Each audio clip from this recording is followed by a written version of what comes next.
রাত তখন 2:30টা। শুরু হয় র্যাব পুলিশের যৌথ অভিযান।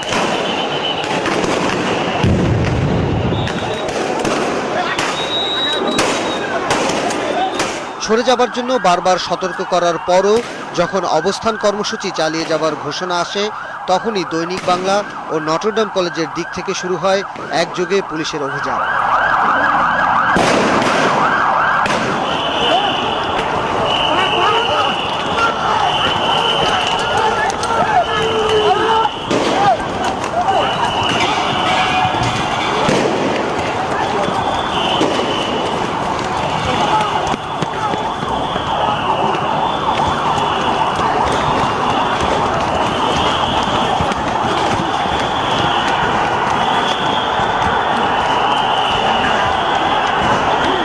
শাপলা চত্বর পর্যন্ত পুলিশের পৌঁছতে সময় লেগেছে মাত্র 10 মিনিট।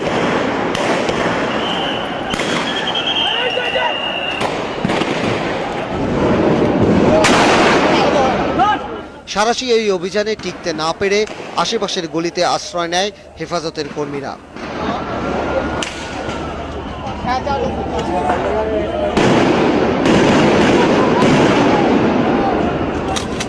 সেখান থেকেই পুলিশকে লক্ষ্য করে ইট ছুটতে থাকে তারা।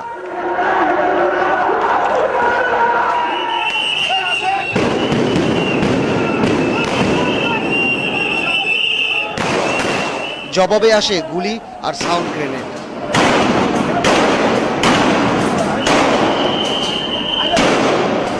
পিছু হটে ইত্তেফাক মোড়ের দিকে পালাবার সময় আশেপাশের ফুটপাতের দোকানে নির্বিচারে আগুন ধরিয়ে দেয় হেফাজত কর্মীরা।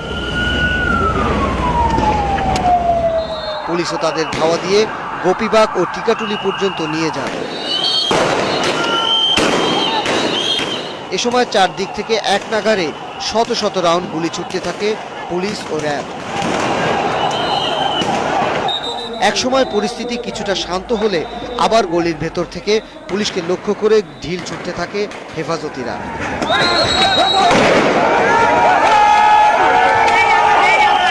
এ সময় এক পুলিশ সদস্য গুরুতর আহত হয়। কোনো যুদ্ধ বিধ্বস্ত ইংরেজি সিনেমার সেটের মতো অবস্থা হয়েছে মতিঝিলের এই রাস্তা জুড়ে। সব জায়গায় শুধু আগুন আর আগুন। রাত 2:30 থেকে শুরু হওয়া এই সংঘর্ষ প্রায় ভোর হতে চলল, তারপরও শেষ হওয়ার কোনো লক্ষণ নেই। এক নাগারে পুলিশ এবং র্যাবের সদস্যরা গুলি ছুটছেন, অন্যদিকে হেফাজতের নেতাকর্মীরাও বিভিন্ন গলি থেকে এক নাগারে তাদের লক্ষ্য করে ইটপাটকেল ছুটছেন হাত বোমা। ফজরের আজানের পর থামে সংঘর্ষ। এ সময় সোনালী ব্যাংক ও এর আশেপাশের ভবন থেকে দলে দলে হেফাজত কর্মীদের বের করে আনে আইন শৃঙ্খলা বাহিনীর সদস্যরা, যাদের মধ্যে বেশিরভাগই ছিল শিশু ও কিশোর। গ্রেপ্তার না করে শেষ পর্যন্ত তাদের বাংলাদেশ ব্যাংকের পাশ দিয়ে সরিয়ে দেয় আইন শৃঙ্খলা বাহিনীর সদস্যরা। পারভেজ রেজা, 71, ঢাকা।